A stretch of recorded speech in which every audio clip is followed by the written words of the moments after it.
I'm Professor Ben Loos.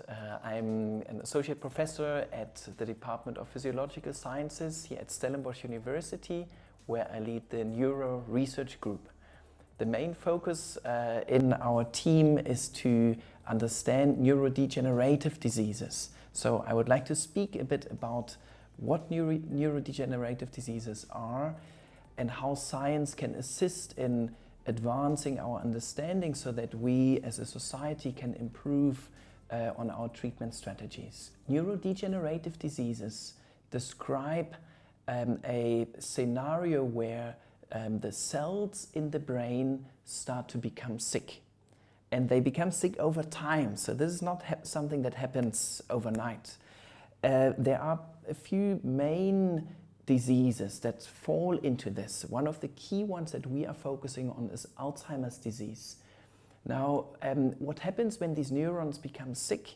They're important for learning, they're important for memory formation, for recognizing, for the ability to just operate, but most importantly really to learn and to have memory. And so when these cells become sick, they start to die, and your memory weakens and weakens to an extent that you don't know who you are. So this is it's a disease where firstly there is no treatment available. So it's a major burden on society, on the healthcare system, on the families. Now we, in my team, we've been focusing on this since the last 10 years. And I would just like to highlight a little bit what's going wrong in these cells and what tools we are using to measure where the cell is in its disease state and how we can use new treatment interventions to help the cell to live longer, because if the cells are living longer, your memory will be preserved and maintained, and so it is in a way like a treatment. We can compare this a bit. These neurons, you are born with them and they have to live as long as you live. They are not replaced. So they have to be very carefully maintained, like you clean your household or you service your car. And these molecular systems that clean these cells, they start to become dysfunctional. So they stop working. So it's like you have a car that you have stopped servicing. All the oil is starting to accumulate and all of that. The same happens in the nerve cells. There are two proteins that we are paying very careful attention to. These proteins are called APP, amyloid precursor protein, which generates a peptide called amyloid beta. That is one of the toxic peptides that lead to the cells to stress. And the second one is called tau. And now these two proteins, their main function is to preserve, to maintain basically the highways in the cells where transport needs to happen. And so you can imagine the cell neurodegeneration is a bit like a very poor road system. The cell can't transport its proteins.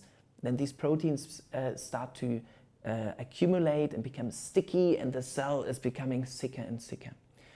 One of these processes that we are studying that has received a lot of attention globally is called autophagy.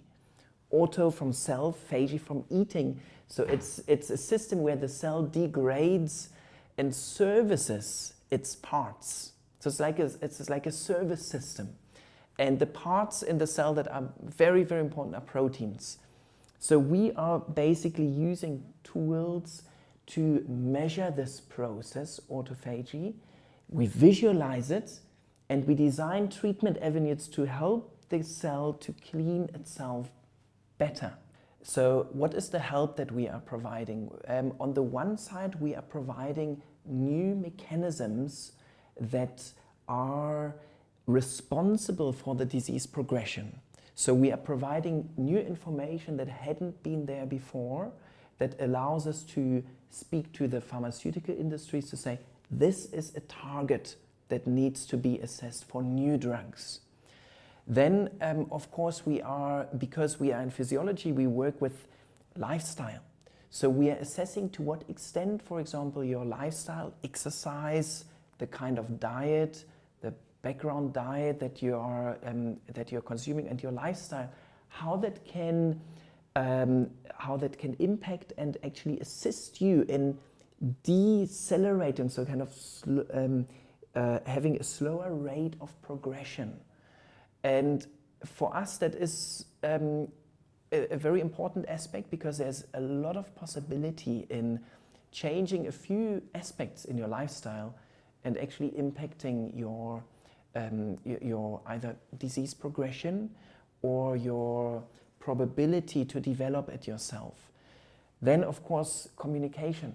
So we contribute to creating awareness that these and these aspects drive the disease. Here you can see it. You can see it, you can measure it, we can target it. That's why the beauty with pictures is so nice, that one can see it, and it very quickly shares that this is real, and it also indicates very quickly if drugs are working on that particular source.